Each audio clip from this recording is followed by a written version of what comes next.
maravilha do céu.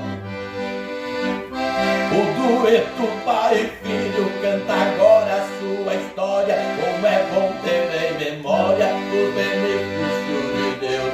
Fui liberto do engano, hoje eu sou pastor Silvano e canto com o filho meu. Quer cantar com o teu filho, seguimos improvisando. Enquanto estamos cantando, tem muita gente a chorar. Continue nos ouvindo, que tu vai sair sorrindo, pois Deus vai te abençoar.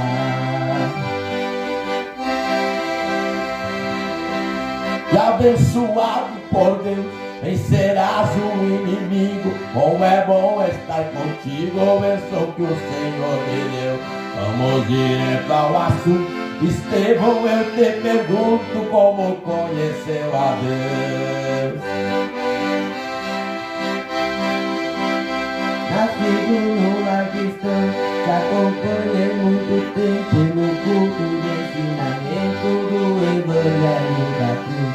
Recebi o teu conselho e dobrei os meus joelhos, também aceitei Jesus. Aceitasse a Jesus, me lembro daquele dia. Foi uma grande alegria para toda a congregação.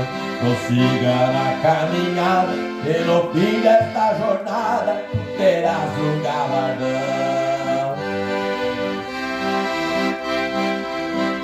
Terei o meu galardão, essa é minha esperança. Por isso desde criança canto o hino ao Senhor.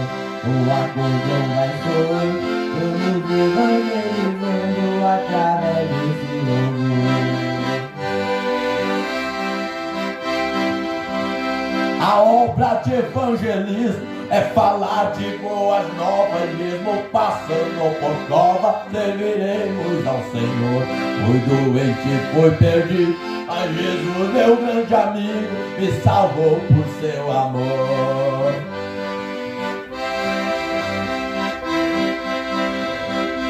O amor do nosso Deus, ninguém pode explicar. Quando Ele quer operar, faz sinais de maravilha. E assim o Pai amado sempre tem abençoado toda a nossa família. Oh, glória! A salvação do Senhor é graça imerecida. Ele muda a tua vida, basta só você querer. O Senhor está abençoando e nós seguimos cantando para lhe agradecer.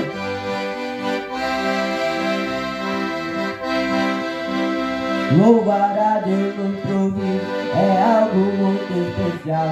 E o sobrenatural acompanha essa verdade. A porta ainda está aberta, entra que essa hora certa, não perca a oportunidade. Muitos perderam esta chance, perderam também o céu, pois viverão sempre ao léu, em angústia e sofrimento. Não sejamos descuidados e estejamos preparados para o arrebatamento. Abre o teu coração, essa é a tua hora. Jesus quer te dar vitória e também te dar perdão. Esta vida é passageira e não há outra maneira de alcançar a salvação. Esta vida é passageira e não há outra maneira para alcançar a salvação.